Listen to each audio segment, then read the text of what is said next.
Welcome to YNC news. Kakinada జిల్లా జగ్గంపేటకు చెందిన JVR groups అధినేత జీనుమణి బాబు, బాలాజీ లాడ్జ్ మరియు బాలాజీ రెస్టారెంట్స్ అధినేత స్వర్గీయ సిరుపూర్ రాజశేఖర్ రెడ్డి మెమోరియల్ క్రికెట్ టోర్నమెంట్ను వారి సోదరుడు బాలురెడ్డి, రాజశేఖర్ రెడ్డి మిత్ర బృందం రాజశేఖర్ రెడ్డి నిర్వహించారు. ఈ కార్యక్రమానికి కాకినాడ జిల్లా తెలుగుదేశం పార్టీ అధ్యక్షులు జ్యోతుల నవీన్ ముఖ్య అతిథిగా హాజరై ముందుగా రాజశేఖర్ రెడ్డి చిత్రపటానికి పూలమాల వేసి అంజలి ఘటించి క్రికెట్ పోటీలు ప్రారంభించారు.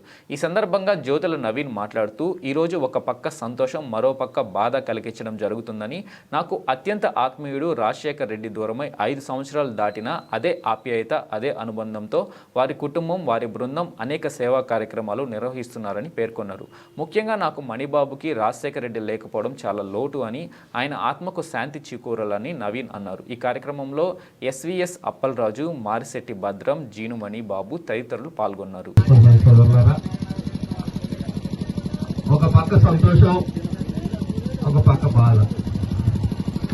సంతోషం ఎందుకంటే ఒక వ్యక్తి చనిపోయి 5 సంవత్సరాలు పైబడినా సరే ఇంతమంది స్నేహితుల్ని, ఇంతమంది ఆత్మీయుల్ని సంపాదించుకోవడం చాలా అరుదు. ఆ సంపాదించుకున్న వ్యక్తి మన కోన్ రెడ్డి. మేము సరదాగా కోనా అని తెలుసుకునే వాళ్ళం రాజశేఖర్ని. భౌతికంగా మన మధ్య లేకపోయినా ఎప్పుడూ కూడా మన మనసుల్లో చిరస్థాయిగా కూడా ఉండే వ్యక్తి రాజశేఖర్. ఎందుకంటే ఎప్పుడూ కూడా మా కుటుంబం బాగోవాలని అతి కొద్ది మంది కోరుకునే వాళ్ళు ఒకడు రాజశేఖర్ కూడా. ఎప్పుడు నెహ్రూ గారు ఎమ్మెల్యే అవ్వాలి అవ్వాలి అవ్వాలి అని ఎప్పుడు కూడా తపన తాపత్రయంతో పని చేసే.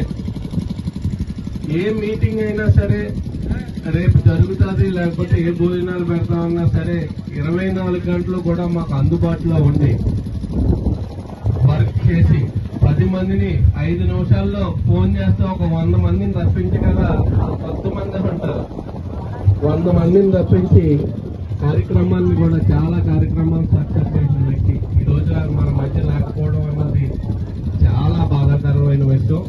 వ్యక్తిగతంగా కూడా నాకైతే ఏదేమి, మణిబాబుకి అయితే ఏదేమి చాలా లాస్ట్ మనిషి లేకపోవడం అన్నది.